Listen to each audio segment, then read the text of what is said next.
کہ آپ جانتے ہیں کہ گزشتہ روز وزیر اعلیٰ بلوچستان سرفراز بگٹی نے عمر ایوب کو بطور ایک ذمہ دار آئینی عہدے پر کام کرنے والے شخص کے طور پر دورہ بلوچستان کی دعوت دی تھی، اور ہمیں اندازہ نہیں تھا کہ ایک غیر ذمہ دار شخص کو ایک آئینی پوزیشن پر اتفاقیہ کام کرنے کا موقع مل گیا ہے، ورنہ ضرور ہم یہ دعوت نہ دیتے۔ ہم نے یہ سوچ کر حکومت بلوچستان اور وزیر اعلیٰ بلوچستان سرفراز بگٹی نے نہ صرف اپوزیشن لیڈر کو بلوچستان آنے کی دعوت دی تھی، بلکہ وہ چاہتے تھے کہ اس مسئلے پر ایک اہم عہدے پر بیٹھے ایک اہم شخصیت، اپوزیشن لیڈر کی بھی اتنی ہی اہمیت ہے ایک پارلیمنٹری سسٹم میں جتنی کہ کسی اور عہدے کی ہے، تو ان سے نہ صرف بات کی جائے، اور اگر ان کے کوئی تحفظات بلوچستان کے جن 8 اضلاع کو وہ مینشن کرنا چاہیں کریں اور انہیں وہاں لے جایا جائے۔ نہ صرف یہ دعوت میڈیا کے تھرو دی، بلکہ گزشتہ روز وزیر اعلیٰ بلوچستان سرفراز بگٹی نے ساری صورتحال پر اپوزیشن لیڈر سے گفتگو بھی کی، لیکن اس کے باوجود آج ان کا ایک اور بیان آیا، اور اس بیان سے ہی یہ ظاہر ہوتا ہے کہ انہیں اتفاقیہ طور پہ کام کرنے کا موقع ملا ہے بطور اپوزیشن لیڈر، جس کی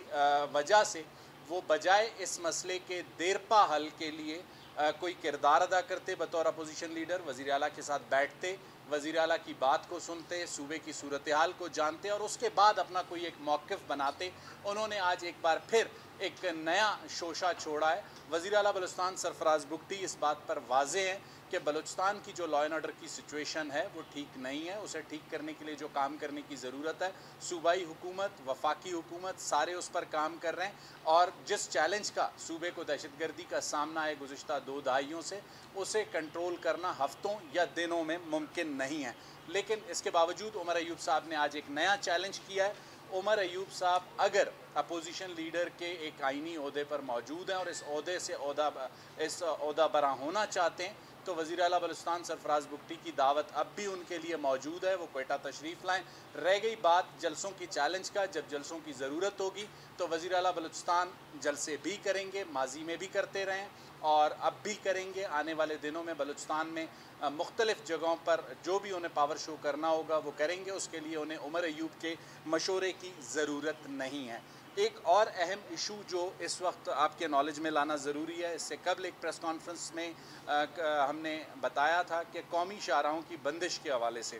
ڈسٹرکٹ ایڈمنسٹریشن کو ایک 3 ٹیئرز فارمولہ دیا گیا ہے۔ بہت سی جگہوں سے یہ شکایات آ رہی ہیں کہ قومی شاہراہوں کو مختلف ایشوز کی بنیاد پر کوئی بھی ایشو بنتا ہے، کسی بھی جگہ پہ قومی شاہراہ کو بند کر دیا جاتا ہے۔ وزیر اعلیٰ بلوچستان سرفراز بگٹی نے کل اس پر ایک لا اینڈ آرڈر کی میٹنگ کال کی ہے، اور تمام جو ڈسٹرکٹ ایڈمنسٹریشنز ہیں ان سے اس پر جواب طلبی کی جائے گی کہ انہیں جو 3 ٹیئرز فارمولہ دیا گیا تھا، اس 3 ٹیئرز فارمولے کی عمل درآمد میں کہاں پر ناکامی ہے، کہاں پر پرابلمز ہیں، اور اگر اس میں ڈسٹرکٹ ایڈمنسٹریشن کی کوتاہی ثابت ہوئی تو ان کے خلاف بھی کارروائی کی جائے گی، اور جو آگے کا لائحہ عمل ہے وہ کل کے اجلاس میں طے کیا جائے گا۔ کوئی سوال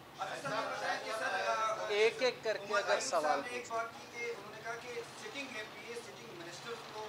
کوئٹہ سے 20 کلومیٹر یا 20 منٹ کے فاصلے پر جو ہے کلگم تنظیم کے لوگ جھنڈے پہنے ہوئے ان سے اسلحہ لے رہے ہیں، تو اس صورتحال میں کس طریقے سے جاؤں گا، اور کس سی ایم یہ دعویٰ کرتے ہیں کہ وہاں پہ پوری بلوچستان کا وزٹ کرائیں گے؟ دیکھیں،